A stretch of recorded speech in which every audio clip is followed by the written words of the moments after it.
Do you ever feel like you're constantly rushing with no time to just breathe or enjoy the moment? In today's fast-paced world, many of us are overwhelmed, stressed and burnt out because we're always chasing the next thing. We skip self-care, sacrifice sleep and forget the power of stillness. But here's the truth. When we don't practice slow living, we lose touch with what truly matters, leaving us drained and disconnected. Rasulullah sallallahu alayhi wasallam said, Al-anatu min Allahi wal-ujlatu min ash-shaytan.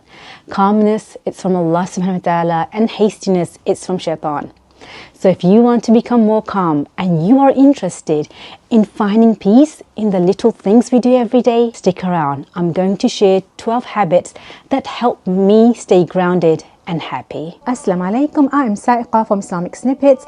I'm an alima with an accounting background, and on this channel I talk all about Islam and self-development. I used to wake up in the morning and jump straight into my day, often feeling rushed and anxious. But now I dedicate the first hour to mindful morning routine. It's all about starting the day with intention. For me, this means starting my day with dua before I even get out of the bed, then making hot drink, sitting down quietly on my own, and then reciting Quran. When I give myself this time, it sets a calm tone for the rest of the day. A big part of slow living is simplifying your environment. I make it a point to declutter regularly, not in a way that's overwhelming, but rather intentional.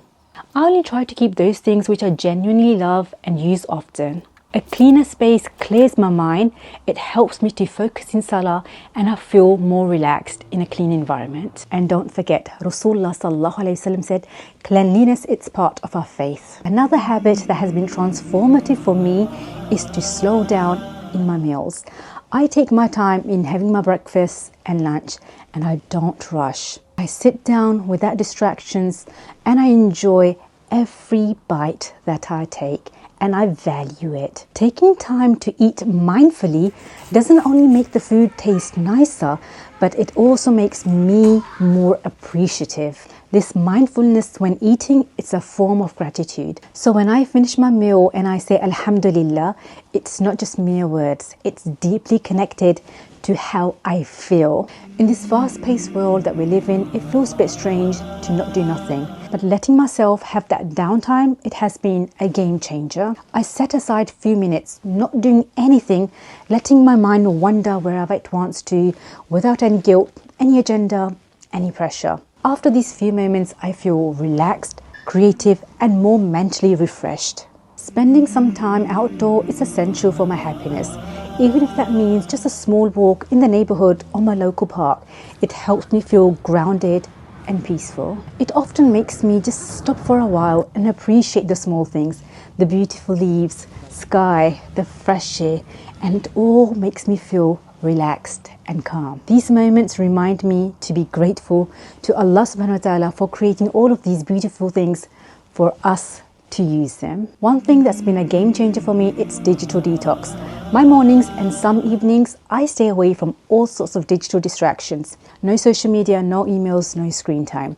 Instead, this helps me to be fully present in other activities I'm doing. For example, writing a journal, reading a book, or even going out for a walk. These digital detox times, they really help me to recharge my mind and reconnect with my inner self. Digital detox was not a concept in the time of Rasulullah sallallahu alaihi wasallam, but the principle of staying away from distractions and having some time in solitude, intentional solitude, where you reflect. That's something Rasulullah sallallahu alaihi wasallam used to do as well when he used to go to Cave Hira and spend a lot of time there. Rasulullah sallallahu alaihi wasallam said, there's a polish for everything that takes away rust, and the polish of the heart, it's dhikrullahi, it's the remembrance of Allah subhanahu wa ta'ala. So regular breaks to reflect and engage in the remembrance of Allah subhanahu wa ta'ala, they can really help us to cleanse our heart and stay away from distractions. I ponder on 3 things I'm grateful for every day, no matter how small.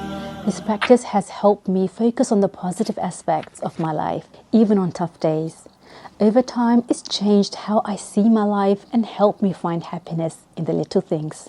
Rasulullah sallallahu alaihi wasallam said, whoever is not grateful for small things will not be grateful for large things. Musnad Ahmad. Practicing daily gratitude for small things, it helps to nurture a positive and an appreciative mindset. I like to create a calming evening ritual. It could be lighting a candle, doing some light stretching or sipping herbal tea. This routine signals to my mind and body that it's time to relax and prepares me for a restful night. Rasulullah sallallahu alaihi wasallam also had a nighttime routine, which included reflection, supplication, sleeping with wudu, reciting Surah Al-Mulk. These acts, they help our mind and body to prepare for a restful sleep. We want to start our day with intention and also end our day with intentional acts and not scrolling. Lack of intention in our actions is what's keeping us distracted throughout the day. I used to be really bad at saying no to people, and many times that used to drain my energy. But now I've learned to say no to things that don't align with my priorities. That has helped me to set some boundaries and look after my health, look after my well-being and my inner peace. Rasulullah sallallahu alaihi wasallam said, your body has a right over you. By this, we learn that we should take on what we can handle, as everything and everyone deserves a fair share of your time and energy. I used to rush through things, and that used to make me feel burnt out. Some days I would do editing the whole day. On other days, I would just be on the computer the whole day and I wouldn't even get up to eat food. But now I take things more slowly, and that has actually helped me to enjoy what I do. I don't multitask anymore because that makes me feel anxious. I focus on one thing at a time, and that really helps me to improve the quality. Rasulullah sallallahu alaihi wasallam said, verily Allah loves that when you do something, you do it perfectly. So focusing on quality and enjoying the process, it's more important. And for that, it's important to slow down a bit. In our busy lives, it's way easy just to lose connection with those people who matter. I make it a habit to stay connected with my family, whether it's a text message or a phone call or meeting in person. Our loved ones, they bring joy and fulfillment to our lives. Allah subhanahu wa ta'ala and His beloved Prophet, they have emphasized on the importance of keeping the ties of our blood relations. And for that, it's important we stay in touch with each other. I've also embraced more intentional shopping instead of impulse buying. I focus on purchasing only what I need or what I really love. And this makes me really appreciate the things I have. Plus it helps to save money. Rasulullah sallallahu alaihi wasallam said, eat, drink and give in charity without extravagance and pride. He is encouraging us to be modest and intentional when it comes to consumption. These are some of my habits that have helped me to embrace slow living and find happiness in small things. Some days are easier than others.